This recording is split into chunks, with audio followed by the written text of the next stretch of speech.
자, 이 묘사심상법은요.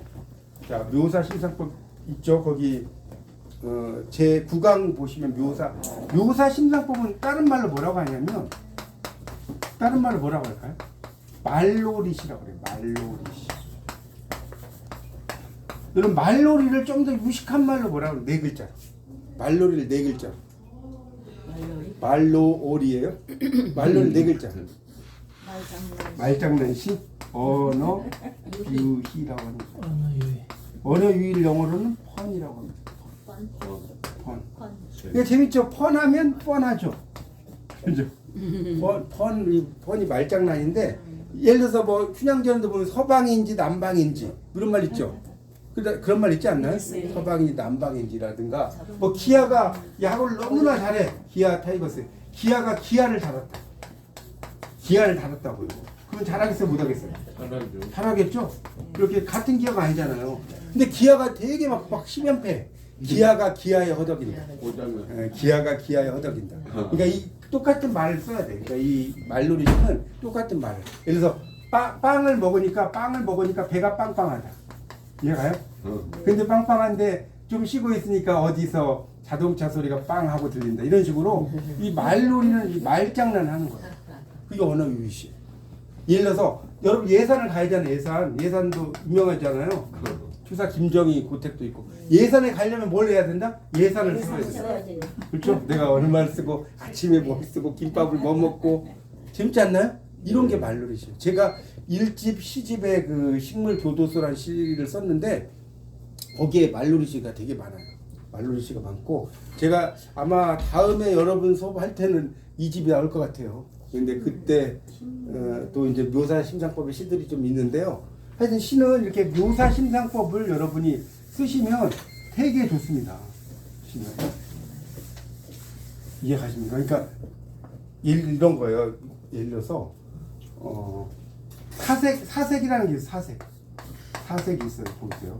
사색이라는 게 이렇게 생각한다는 뜻이죠. 한자로. 사색하면 이 인생은 호모 사피엔스가 생각하는 인간 아닙니까? 사색이죠. 사색. 근데 이 사색을 한자로 이렇게 써버리면 이렇게 쓰면 죽는 뭐 죽으려고 그래. 맞죠? 하잖아요. 화장실에 가서 안에 앉아있어. 화장실에서 볼일 보고 앉아있어. 그 사람은 사색하고 있죠. 앉아가지고 앉아서 볼일 보면서 삶이 뭔가 죽음이 뭔가 사색을 하고 있는데 밖에 있는 사람 어때요? 막 뭉클을 막 뜨스리면서 사색이 돼야지. 사색이 되죠? 이런 게 말놀이신 거예요. 말놀이시. 사색을 즐기해 밖에 사람은. 밖에 있는 사람이 사색을 즐긴다고요? 밖에 있는 사람은 이제 안에서 즐기고 밖에서는 죽어야죠. 자, 그냥 이런 식으로 쓰는 거예요. 회사에 가면 회의를 하잖아요, 그죠? 회의를 하지 않나요? 맨날 회의잖아, 회의. 근데 회의를 하면서 인생에 뭘 느껴? 회의를 느끼잖아요. 이놈의 회사 다녀야 돼, 때려쳐야 돼. 제가 이거 전문이에요. 이 묘사심상법은 아마 저 따라올 사람이 없을 거예요, 제가 장담한. 그러니까 저는 이제 이런 것들을 되게 많이 써요. 그래서 이상이라는 시인이 딱 있다. 이상 있죠, 이상. 그럼 이상이라는 시는 이상을 가지고 있죠. 식민 지식인의 이상. 근데 이상은 제가 이야기했죠. 김혜경이라고 그랬잖아요. 전에 한번 설명드렸잖아요. 김혜경이에요. 원래 김씨예요. 이 씨가 아니에요.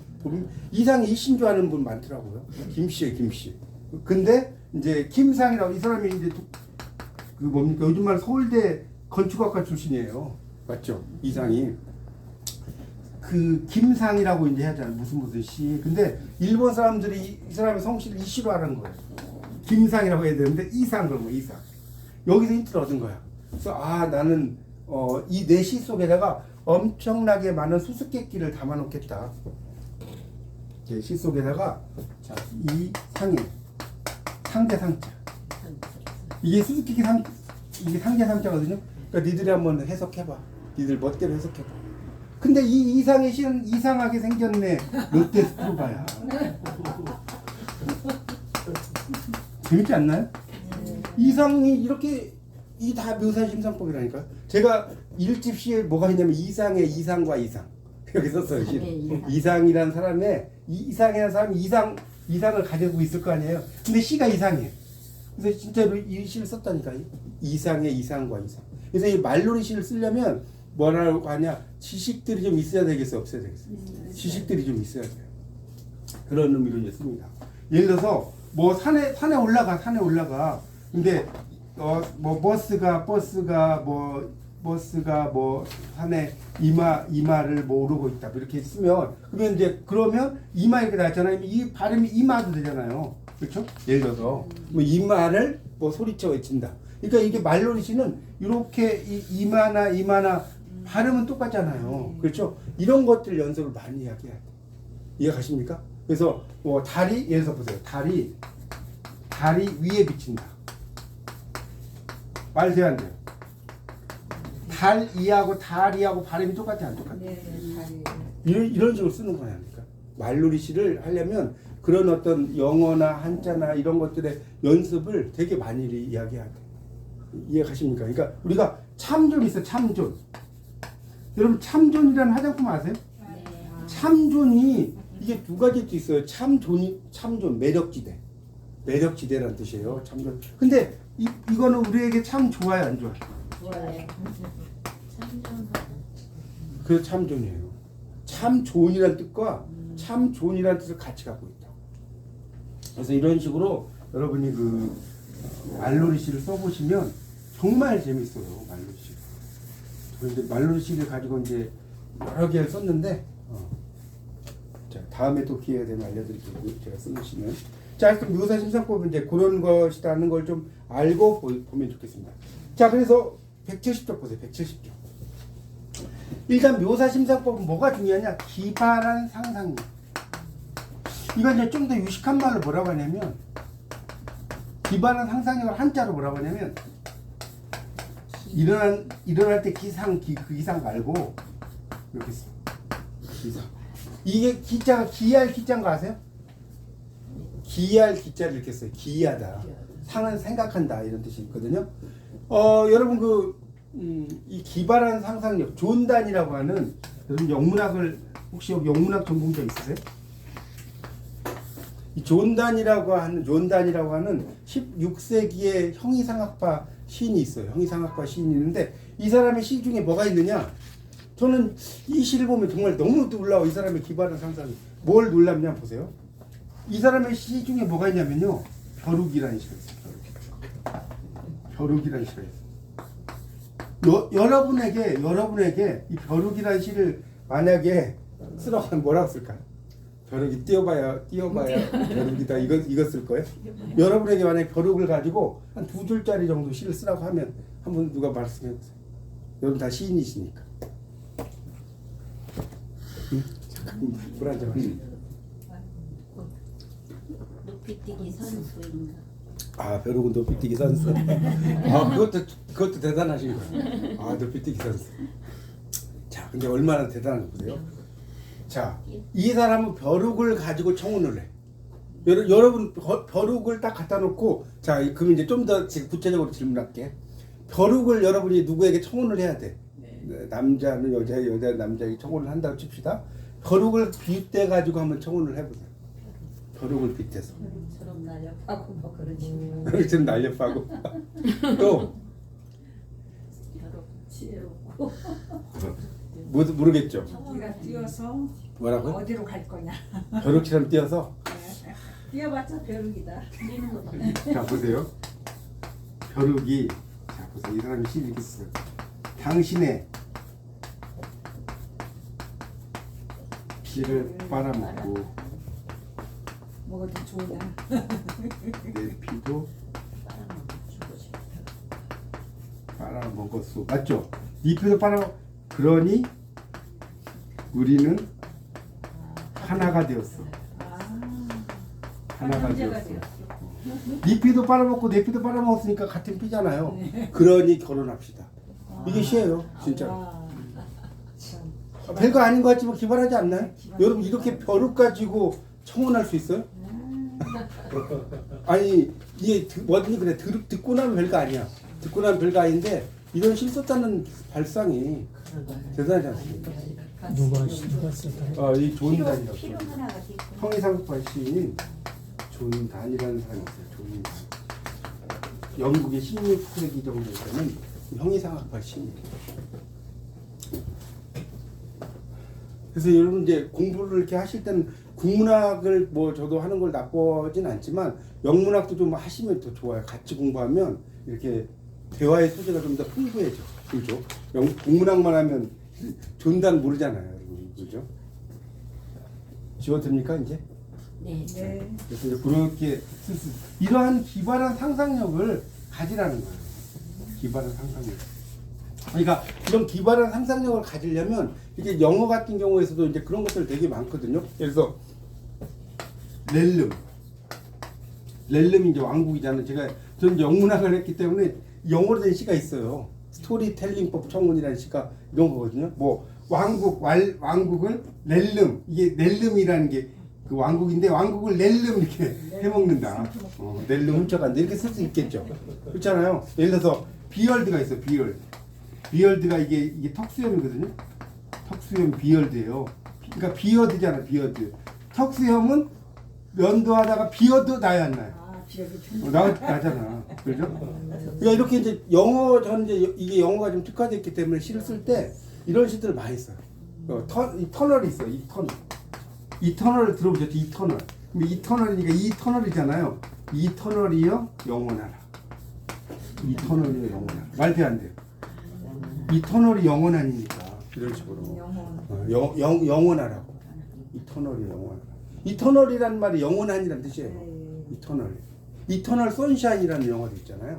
이렇게 모르겠어요. 이제 이 묘사 심사법을 쓸 때는 이제 저는 다행히도 뭐 영문학, 국문학, 한문학, 중문학, 일본학을 다 했어요. 공부를 했기 때문에 이제 그런 것들이 좀 더 공부하기 좀 편하더라고요. 쓸 때. 그런데 여러분이 이제 이런 시들을 이렇게 막 쓰려면 조금 공부를 좀 해야 돼요. 외국어의 의미라든가 이런 것들 좀 공부하시면 좋겠습니다. 자, 그래서 이제 책을 가지고 또 설명을 드릴게요. 자, 그럼 교재 170쪽입니다. 보시죠. 자, 묘사 심사법에 대해서 말하겠다. 말놀이라고 이야기했고요. 자, 기발하다 이런 말 나와요. 그래서 오감도도 있어요. 여기 이상의 오감도 나오잖아요. 여러분 오감도라는 말도 기발한 거예요. 왜 기발하냐면 자, 이 여기 오감도 나오잖아요. 이상에. 네. 원래는 조감도가 맞는 말이에요. 맞죠? 여러분 건축과에 가면 조감도는 들어보셨죠? 여러분 건축과는 안 나왔었어도. 조감도가 왜 조감도의 뜻이 뭐예요? 조감도의 뜻이 뭔지 아세요? 조직적으로 이 조자가 무슨 조자예요? 세조자. 네, 세조자예요. 세조자. 세가 무슨? 그렇죠. 새가 이렇게 볼 수 있는 거리 높이만 하게 건축물을 만드는 걸 조감도라고 하는 거예요. 조자가 뭐 비칠 조자라든가 지을 조자가 아니에요. 세조자예요. 세조자. 조감도의 조자. 근데 이상은 이 조감도를 뭘로 바꿔버렸어요? 오감도로 바꿨어요. 여러분 그 까마귀 이게 보세요. 세조자에 이게 되게 재밌는데 이게 없어지잖아요. 까마귀 요자가 돼요. 시커머니까 눈도 안 보여. 시커먼스. 까마귀 요. 그래서 오감도라는 건 까마귀예요. 까마귀. 까마귀는 뭐냐? 식민지의 지식인의 고독을 상징하는 거예요. 여러분 까마귀는 김현승 시인 있죠. 기독교 시인 김현승 시인의 가을에 그렇죠. 가을의 기도에 보면 가을에는 기도하게 하소서 나의 영혼 굽이치는 바다와 마른 나뭇가지를 지나 백합의 골짜기를 지나서 마른 나뭇가지에 다다른 까마귀 같이 이렇게 나와요. 맞죠? 까마귀라는 게 나온다니까. 이게 네, 제가 시는 많이 외워요. 그러니까. 다행히 장점이에요. 장점. 그래서 이 김현승이 이게 절대 고독을 상징하는 거거든요. 이 까마귀라는 것은 뭐 상징하냐? 절대 고독을 상징해요. 그래서 이상의 오감도라고 하는 것도 여러분 식민지 지식인의 고독인데 이상의 오감도라는 시를 보면 어떻게 나오느냐? 정말 이게 신가라고 생각이 돼서 이상에 대해서는 두 가지의 설이 있어요. 천재다 아니면 또라이다. 의견이 반반이에요. 정말. 그러니까 이상의 오감도를 보면 이거거든요. 이게 신가 보세요. 한 명의 아이가 지나가고 한 명의 아이가 지나가고 두 명의 아이가 지나고 세 명의 아이가 계속 가. 13명의 아이가 지나고 이게 시예요. 길은 막다른 골목이요. 길은 막다른. 여러분 이거 딱 보면 어때요? 아 이거 나도 쓰겠네. 여러분 그러지 않겠어요? 물론 이게 다는 아닌데 거의 내용이 이거예요. 시 오감도 1편 봐보세요. 거짓말인가. 한 명의 아이가 지나가고 두 명의 아이가 지나가고 세 명의 아이가 네, 알겠죠? 이게 여러분 볼 때 이게 시 같아요? 그러면 그래서 이제 이걸 가지고 이제 분석을 들어가는 거. 도대체 13이라는 숫자가 뭐냐? 이걸 기독교적으로 보면 12제자 맞죠? 맞잖아요. 예수님의 12제자와 예수님을 의미한다. 또는 이게 남북을 또 합하면 13도가 된대요. 이 남도에 북도에 막 13도가 되고 하여튼 이 13이라는 숫자에 대해서 막 이렇게 의견을 제시해. 막다른 골목이라는 건 뭐냐? 정말 더 이상 갈 수 없는 뭐 일제치하의 상황도 될 수 있는 것이고 여러 가지 해석의 가능성이 있어 없어. 시는 별거 아니지만 이 오감도라는 그 일편에 대해서 그래서 막 항의가 빗발친 거예요. 독자들이. 이게 신문에 연재가 됐거든요. 오감도가. 이것도 시냐. 그래가 나중에 중단을 해요. 올리는 거를. 근데 이상의 시를 공부하다 보면요. 막 그 수열의 극한까지 나와요. 여러분 그거 모르시죠? 이상의 시를 보면 막 리미트 n이 무한대로 갈 때 막 이런 것도 나와요. 그런 시는 안 보셨죠? 이상의 시가 뭐 거울 이런 것만 있는 게 아니에요. 그래서 정말 복잡합니다. 이상의 시인의 시 공부하려면. 하여튼 그렇습니다. 그래서 다시 이제 교재를 보시죠. 이상의 시 좀 이야기가 많았고 그래서 이렇게 말놀이 시를 여러분이 쓰는 게 뭐다? 묘사 심상법이다. 이렇게 이해하시면 될 것 같고요. 자, 됐죠? 묘사 심상법이라는 것을 이야기하고 그래서 이제 시라는 것은 여러 가지 상상력이 있다는 겁니다. 그러니까 여러분 시집을 열어보세요. 여러분이 시집을 냈다 이거예요. 그러면 시집이 안 재밌어. 재미가 없어. 그럼 살까요? 뭐 안 재밌어. 재미가 없어도 내가 좀 뭐라 그럴까요? 친분 관계가 되게 좋아. 그럼 사겠지. 그렇지만 일반적으로 그렇죠? 그렇죠? 그러니까 시도 안 좋고 사람도 안 좋아. 정말 안 사겠죠. 그래서 시는 이렇게 말가게, 여러분 말의 가게를 만드는 게 중요하다. 자, 거기 172쪽을 보세요. 172쪽. 이게 또 재밌는데 172쪽을 보면 뭐가 나오냐면 나는 학교에 간다 이런 말이 있을 거예요. 찾으셨죠? 나는 학교에 간다 나오나요? 네. 그 셋째 줄에 나는 학교에 간다라는 말이 있습니다. 그러면 나는 학교에 간다? 172쪽이 보고 있어요. 간다 나는 학교에, 간다 학교에 나는 간다 학교에 간다 나는. 이건 다 알겠죠? 예. 근데 저는 애라는 조사를 앞에 띄워놓고 싶습니다. 보세요. 그러면 어떻게 돼요? 그 문장은 순식간에 교장 선생님의 말씀이 된다는 거예요. 그래서 교장 선생님이 학교 때 조회할 때 애 이렇게 많이 쓰지 않나요? 네, 맞아요. 애 나는 학교에 간다. 애 나는 간다 학교에. 애 학교에 간다. 나는 애 간다 학교에 나는. 이런 식으로 쓴다는 거예요. 이런 식으로 애를 써버리면 제군들은 뭐 이런 식으로 훈시하는 느낌이 든다는 겁니다. 또 신대륙을 발견한 콜럼버스가 계란을 가지고 이 계란을 세울 수 있느냐? 그러니까 어때요? 숨구멍을 깨뜨린 데 탁자 위에 세우죠. 누가 못 세워? 그러니까 뭐예요? 왜 그렇게 하지 않았어? 이렇게 이야기하잖아요. 그렇죠? 예, 그런 시도 그런 말도 중요하다는 겁니다. 남이 하지 않는 상상력. 자, 제가 쓴 승과 패라는 시를 소개합니다. 천년 사찰에 갔다가 낙숫물에 구멍이 난 대도를 보고 쓴 시예요. 자, 오른쪽 보세요. 그런데 표현 방식이 남과 다릅니다. 자, 말을 위에서 아래쪽으로 비가 오듯 배열해 놓았습니다. 읽으실 때 못 둘라 봐라 이렇게 나오죠. 연부를 외우듯이 읽으라는 거예요. 그래서 천년 사찰 지붕에서 빗물이 천년을 떨어지며 주춧돌에게 하는 말. 이해 가세요? 그 읽으면 뚫뚫뚫뚫 나나난데 못 둘라 봐라 이렇게 계속 가죠. 못 둘라 봐라 이렇게 그 연부 외울 때 그렇게 외우잖아요. 이 앙다물고 눈 부라리며 주춧돌에 하는 말 뭐예요? 뚫리나 봐라 뚫리나 봐라 이렇게 쓴다는 거예요. 이해가십니까? 그러니까 이런 식으로 막 쓰는 거예요. 그러니까 위에 뚫뚫에는 좀 뚫린 게 있죠. 뚫리리 뭐 라리 뭐 이렇게 써놨잖아요. 이런 식으로 이렇게 말장난이지만 재밌게 쓰는 거예요. 그래서 때리던 놈 제풀에 멋쩍어 해맑게 웃고 매맞던 놈 다리 뻗고 여전히 코를 곤다 이렇게 썼지 않습니까? 이런 식으로 남들이 생각하지 않는 걸 쓰는 시. 이런 게 이제 말놀이 시고, 이 말놀이 시엔 또 뭐가 있냐면 이 숨은 그림 찾기가 있어요. 숨은 그림 찾기. 이게 뭐냐면 예를 들어서 이제 어떤 이야기를 막 대충 써요. 이야기를 하다가 이제 말놀이라는 거에서 뭐 축구, 야구, 배구, 농구, 그다음에 안구, 뭐 수구 이렇게 써놔.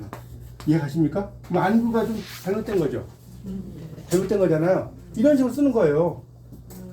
그래서 뭐 종로구, 뭐 무슨 구 하다가 K1구 아나운서가 예를 들어서 이런 식으로 해가지고 이런 그 숨은 그림을 찾는 것들을 써도 그것도 또 되게 재밌어요.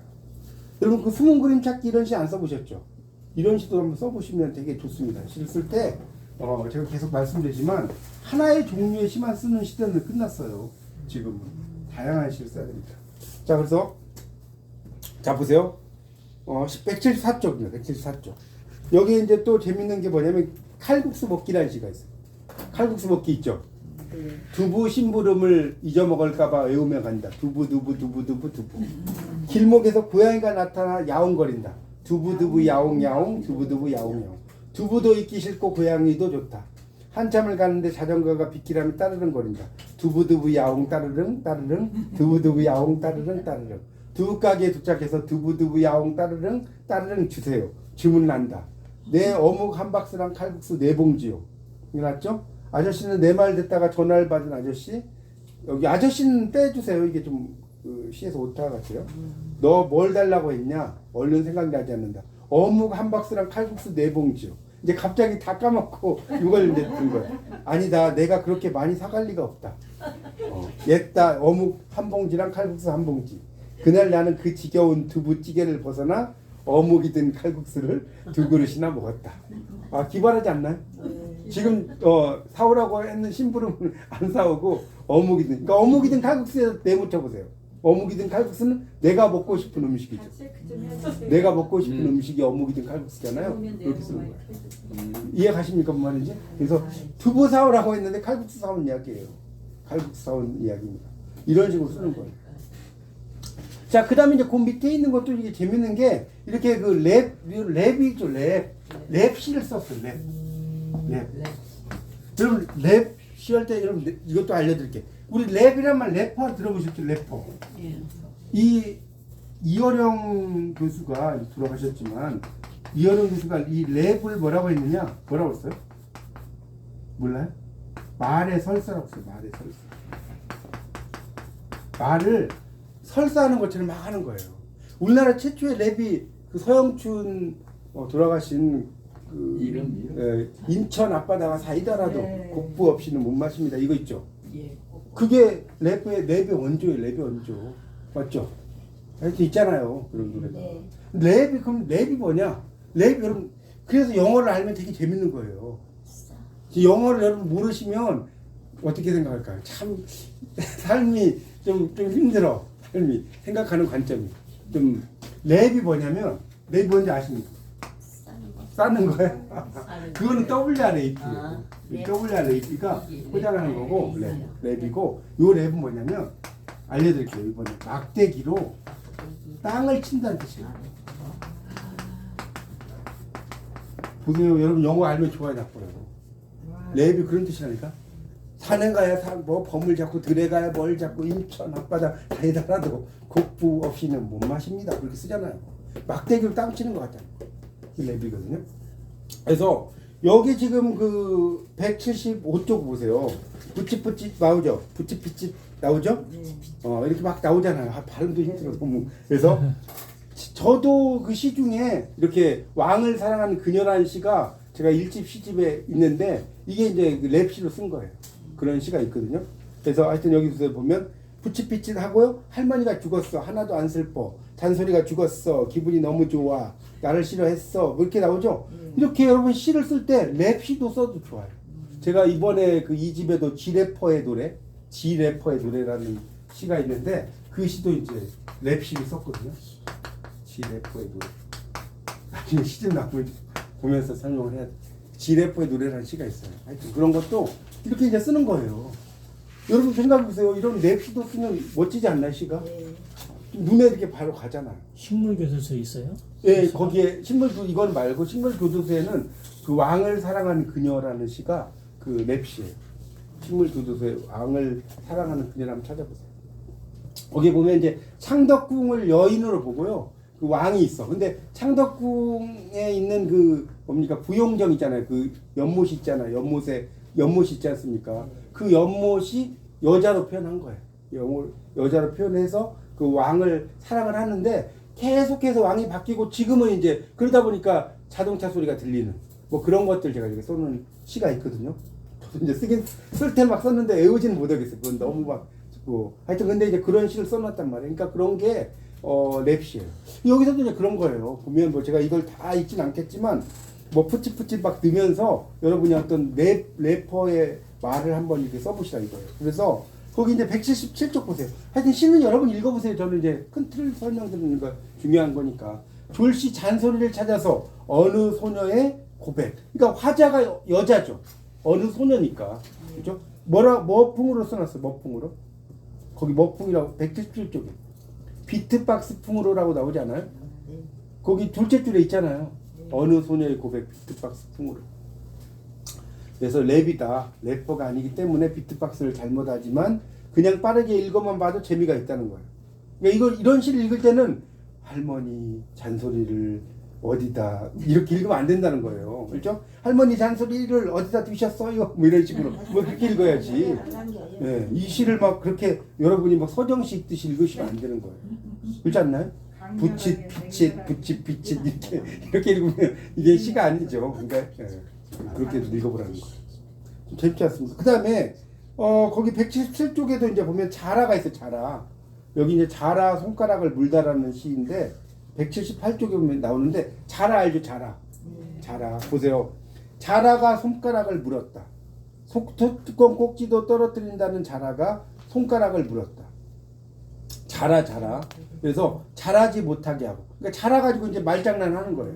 자라라는 게 그 뭡니까?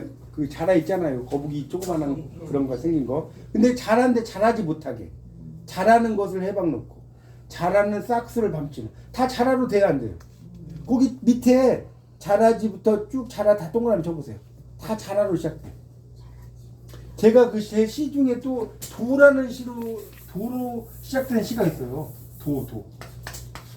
도로 시작돼갖고 처음부터 1행부터 끝행까지 모두 다 도야.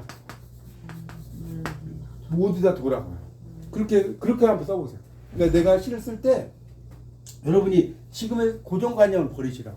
아시겠죠? 이런 시 안 써보시, 이런 시 별로 안 써보셨을 거예요. 그러니까 내가 도로만 다 써볼게. 그래서 꼬리를 쓴다. 뭐 꼬리를 쓴다. 그러면 꼬리를 이야기하다 보니까 음식이 먹고 싶었다. 뭐 꼬리곰탕을 먹었다. 꼬리곰탕을 이런 식으로 꼬리를 넣는 거예요. 그래서 꼬리곰탕을 먹으니까 막 깨꼬리 소리가 절로 나온다. 이렇게 막 꼬리를 막 집어 넣는 거예요. 그러다가 차를 보니까 길이 꼬리에 꼬리를 물고 있다. 이해가셔요? 이 보세요. 이렇게 말장난해야 안 해요. 재밌지 않나요? 이런 시도 여러분 시에 한 5편 정도 들어가면 재밌어. 그럼 그거부터 보거든요. 야, 이거 독특하다. 이렇게 본단 말이에요. 그렇지 않습니까? 그러니까 뭐랄까요? 진달래의 노래 해갖고 처음부터 끝까지 막 식물만 나와. 여러분 다 읽을 수 있어요? 그냥 그 커피 받침대로 쓰는 거지. 그렇죠? 그러니까 여러분의 시는 다양하게 써라. 그걸 말씀드리고 싶어요. 자, 그다음 넘어가 볼게요.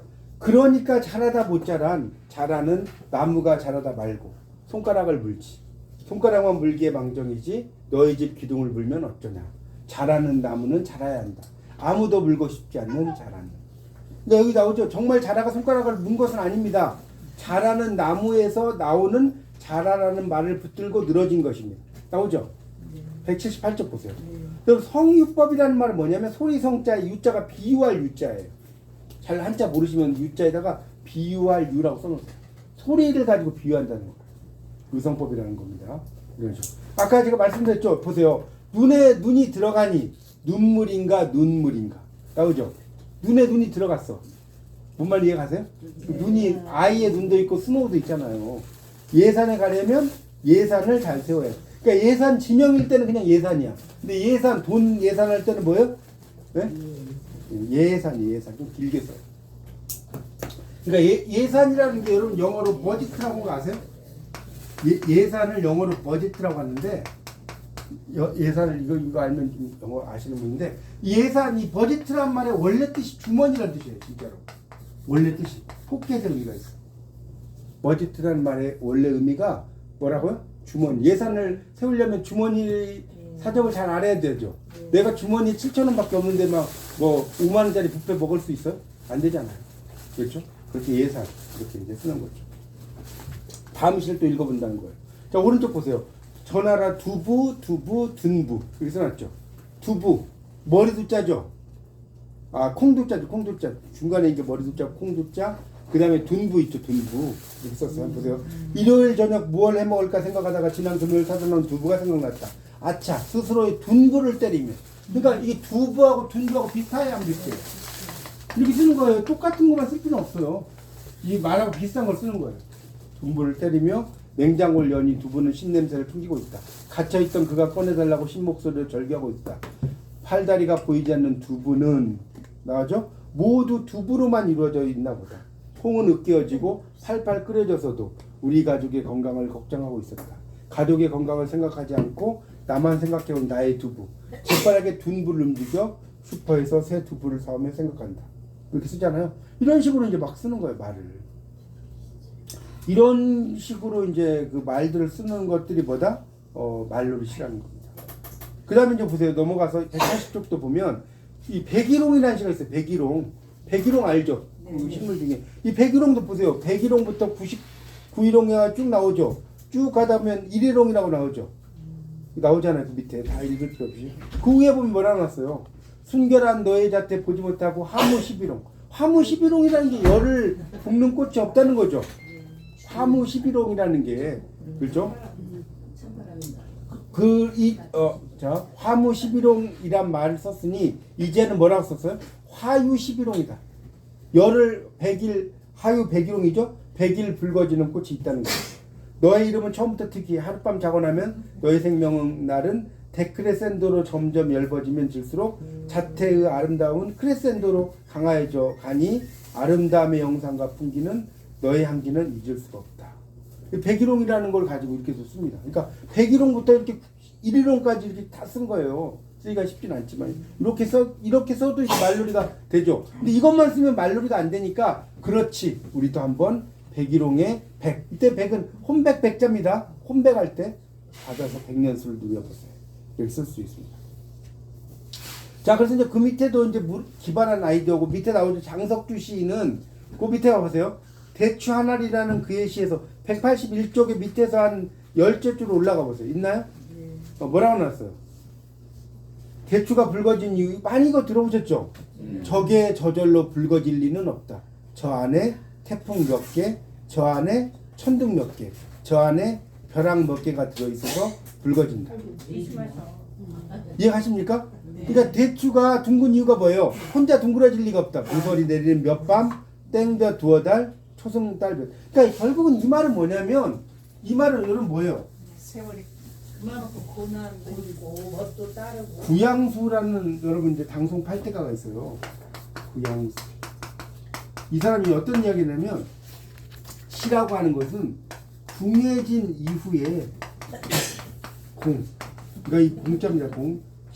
시라는 것은 궁해진 이후에 공하다. 뭔 말인지 이해가요? 뭔 말인지 모르겠어요? 시라는 것은 정말 이 시인의 삶이 시인의 삶이 아주 힘들어진 이후에 어때요? 기교가 있어진다. 정말 아직도 잘 모르겠어요. 자, 우리나라 보세요. 그러면 더 쉽게 설명드릴게요. 우리나라 시들 중에 여러분 현대시가 멋있어요. 1920년대, 30년대, 막 40년대 시가 멋있어요. 20년대. 그 시대가 멋있단 말이에요. 왜? 궁해지니까 힘들어질 때. 이육사 제가 이야기했던 이육사 이분은 우리나라의 대표적인 저항 시인이지만 이분은 폭탄 던지다가 시간 나면 시 쓴 분이에요. 시 쓰다가 폭탄 던지는 게 아니라. 근데도 엄청난 유명한 저항 시인 아닙니까? 그렇죠? 까마득한 날 하늘이 처음 열리고 어디 다구는 소리 들렸으리라. 그 광야라는 시 아시죠? 모든 산맥들이 바다를 연모에 휘달릴 때에도 차마 이곳을 범하든 못하였으리. 끊임없는 광음을 부지런한 계절이 피어선지고 큰 강물이 비로소 길을 열었다. 다시 지금 눈 내리고 매화 향기 홀로 아득하니 내 여기 가난한 노래의 씨를 뿌려라. 나오죠? 다시 청고에 뒤에 백마 타고 오는 초인이 있어 이 광야에서 목놓아 부르게 하리라. 이 시 있죠? 거기 보면 어때요? 지금 눈 내리고 매화 향기 홀로 아득하니 지금 엄청나게 힘든 그런 일제 치하니까 가난한 노래의 씨를 뿌려라. 독립을 위해서 노력해라. 이런 거거든요. 하여튼 시들이 되게 멋있잖아요. 옛날 시들 보면.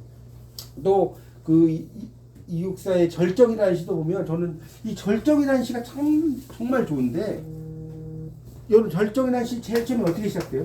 절정이 난 시의 시작 몰라요? 하늘도 매운 계절의 채찍의 갈겨. 강의를 하려면요 이런 건 다 외워야 돼요. 마침내 북으로 휩쓸려고 북으로 휩쓸려 온대요. 하늘도 그만 지쳐버린 고원 서리빨 칼날진 그 위에 서다. 너무 멋있지 않나요? 하늘이 지쳐버린 그 높은 곳에 이 서리빨 칼날진 위에 서 있다는 거예요.